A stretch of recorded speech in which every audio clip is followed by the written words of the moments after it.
हनुमान बेनीवाल जी मेरे बड़े भाई हैं। बुरे समय में इन्होंने मेरा साथ दिया है हमेशा, चाहे पार्लियामेंट हो या पार्लियामेंट के बाहर मेरा मार्गदर्शन करने का काम किया है। और जहां तक मैं जानता हूं, राजस्थान में इतना संघर्षशील और लोगों का सच्चा नेता हो भी नहीं सकता। हम विधानसभा चुनाव मिलकर लड़े, लेकिन सहयोग में कुछ कमी रही। आपकी तरफ से कमी नहीं रही, आपने पूरी ताकत हमें दी, लेकिन हम लोगों की तरफ से कुछ कमी रही तो हम पीछे रह गए। लेकिन मैं आपसे कहना चाहता हूं, भाई हनुमान बेनीवाल आपके सच्चे सिपाही, वो आपसे उतना ही प्यार करते हैं जितना वो अपने बच्चों से, अपने परिवार से प्यार करते हैं। मैं आपके यहाँ कल हो सकता आ भी जाऊं, लेकिन मैं कोशिश ये कर रहा हूं, मेरे कंधों पे जिम्मेदारी है और ये जिम्मेदारी आप ही लोगों ने डाली है कि जहां जहां हम ताकत बना सकते हैं वहां ताकत बनाए। वहां तो हनुमान बेनीवाल जी आज के समय में अकेले ही चंद्रशेखर आजाद की और अपनी जिम्मेदारी अदा कर रहे हैं, लेकिन यहाँ उत्तर प्रदेश में भी उपचुनाव है 9 सीटों पे, और झारखंड और महाराष्ट्र में भी आपकी पार्टी लड़ रही है, बिहार का उपचुनाव और मध्य प्रदेश का चुनाव भी लड़ रही है। मेरी बहुत दिली इच्छा थी कि मैं आज इस सम्मेलन में शामिल होके आपसे आशीर्वाद प्राप्त करूं और आपसे फिर से दिल से जो मेरा रिश्ता है उसको मजबूत करूं, लेकिन समय कमी कारण में नहीं आ पाया। मैंने इच्छा जाहिर की भाई हनुमान बेनीवाल जी से कि भाई आप मुझे जो है ना एक बार मेरी बात जो है रखने का मौका इसी मंच के माध्यम से दे दो, क्योंकि सामने मेरा परिवार बैठा हुआ है, मेरे नौजवान भाई खड़े हुए हैं। आप राजस्थान के हालात जानते हो, किस तरह राजस्थान में जुल्म जाति के शिकार हम लोग हो रहे हैं, और लगातार ये जुल्म जाति कम नहीं हो रही। हमने कांग्रेस को हटाने के लिए भाजपा को मौका दे दिया और भाजपा के लोगों ने बैठ के किस तरह से हमारे लोगों पर जुल्म किया। ये कांग्रेस भाजपा के लोगों के जरिए आपका भला नहीं हो सकता है। ये तो वहां जो एक नेता प्रप रहा हनुमान बेनीवाल के रूप में, जो जिसके नेतृत्व में किसान, मजदूर, कमेरिया, गरीब, नौजवान, तमाम दलित, पिछड़ों, आदिवासियों, तमाम लोगों की लड़ाई लड़ी जा रही है, उसको भी ये कमजोर करना चाहते हैं। लेकिन इनको ताकत देने की अगर हिम्मत किसी में है तो बाबा साहब अम्बेडकर ने आपकी उंगली में वोट की ताकत दी है। हम 10 रुपए का सामान खरीदते हैं, 4 बार सोचते हैं कि सामान खराब है, सामान अच्छा है, सामान पूरा है, सामान कम है। तो जब हम कीमती वोट डालने जाते हैं एक बार नहीं सोचते। आपने पिछली बार भी मेरा सहयोग किया, मैं इस बार भी आपसे सहयोग मांगता हूँ। आप ये मत समझना कनिका बेनीवाल लड़ रही हैं। कनिका बेनीवाल मेरे परिवार की मेंबर हैं और इस परिवार का भाई होने के नाते इस लड़ाई में मैं इनके साथ खड़ा हूँ।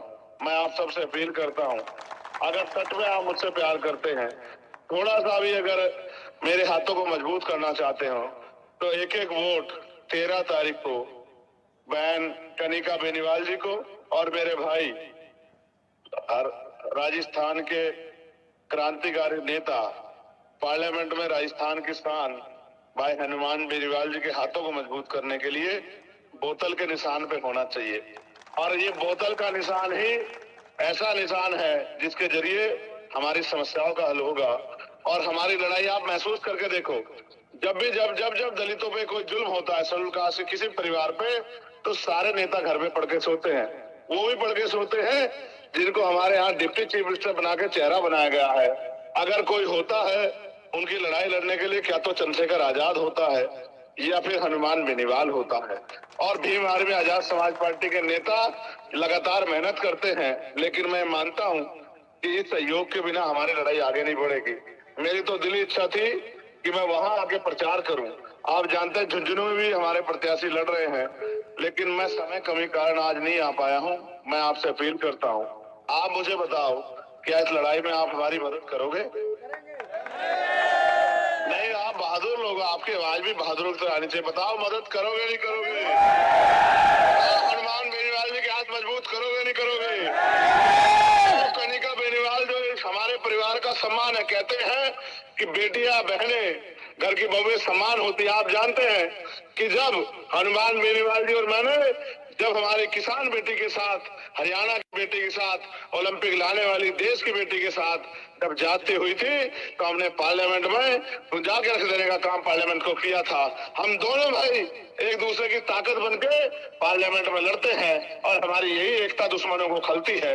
इन दुश्मनों के दांत खट्टे करने के लिए आपको बोतल का बटन दबाना पड़ेगा और जैसे जैसे ये परिवार ताकतवर होगा वैसे वैसे मेरा सम्मान भी बढ़ेगा।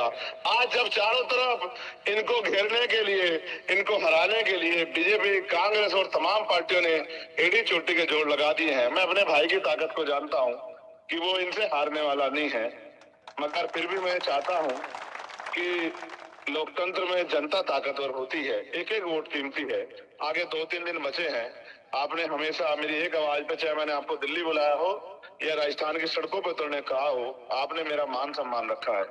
तो अगले 2-3 दिन खुद से चंद्रशेखर बनके और मेरी जिम्मेदारी को पूरा करते हुए, कोई रिश्तेदारी, कोई क्षेत्र का खीवस्तर विधानसभा कोई घर ना बचे जहां तक ये संदेश ना जाए कि भाई हमें हनुमान बेनीवाल भाई के हाथों को मजबूत करना है और ये आपके हाथ में है।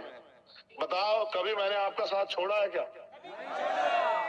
आपको याद होगा कितनी कितनी मुसीबत सह के मैं इंद्र मेघवाल के परिवार से मिलने गया और अभी मुझे खबर मिली कि उसके परिवार को, उसके परिवार के लोग, उसके पिता को, उसके चाचा को जेल में डाल दिया है।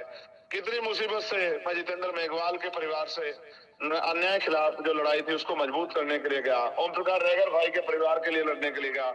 मैंने आपको कभी मैंने प्रदेश नहीं देखा, मैंने हमेशा आपको अपने परिवार से ज्यादा बढ़ के प्यार किया है। बस मैं आपसे उम्मीद करता हूँ कि अब आप इधर उधर की किसी की परवाह नहीं करेंगे, किसी के लालच में नहीं आएंगे, किसी की बातों में नहीं आएंगे। अपनी ताकत बनाने के लिए भाई हनुमान बेनीवाल जी को ताकत देने का काम करेंगे। आपको नहीं पता है, जब मैं वहां नहीं होता हूं तो इनसे कह देता हूं कि अगर कहीं कोई मुसीबत आती है किसी गरीब पे तो इनसे कह देता हूं कि यार जाके आप मदद कर दो। तो कभी कभी मेरी कमी पूरी कर देते हैं, लेकिन इस बार मेरी कमी आप लोग पूरी कर दोगे नहीं कर दोगे? कर देंगे। पक्का? ये जो तमाम लोग घूम रहे हैं कि हनुमान बेनीवाल को गिरा के छोड़ेंगे, इनको सबक सिखा दोगे नहीं सिखा दोगे? सिखा देंगे। इनको ये बता दोगे कि हम कमजोर नहीं है? इनको ये बता दोगे नहीं बता दोगे कि हम जिसके साथ खड़े हो जाएंगे उसको जिता सकते हैं? बता दोगे नहीं बता दोगे?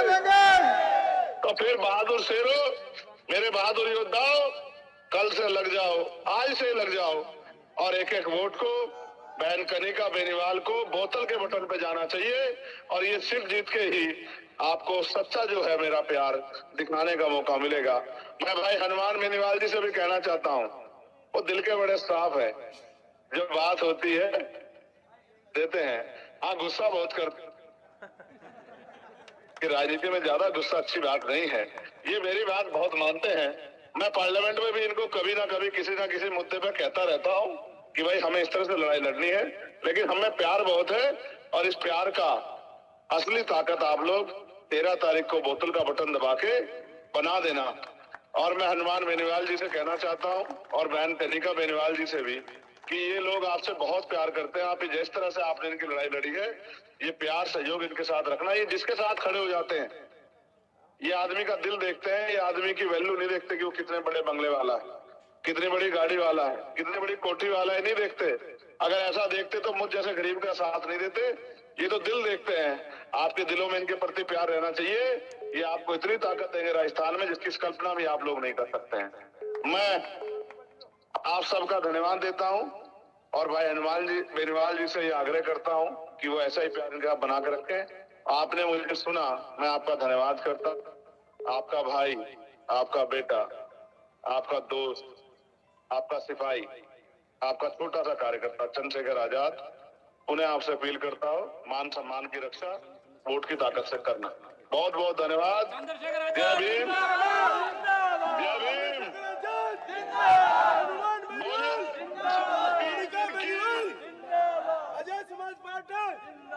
सुनो सुनो, मेरे साथ 2 नारे भी लगा दो यार। जय भीम, बोलिए राम पीर की, बोलिए तेनाजी महाराज की। आज एकता बना के रखना। मैंने आप ही के यहाँ से सीखा है कि अपने कुल गुरुओं के नारे भी बहुत लगाने पड़ते हैं। कुछ रहो, सबके लिए मंगल कामनाएं भाई हनुमान जी के लिए। और मंगल कामनाएं। धन्यवाद। जय भीम, जय भारत। चंद्रशेखर आजाद जिंदाबाद। बहुत बहुत धन्यवाद शासक साहब कि आपने राजस्थान खियोसर के लिए इतना प्यार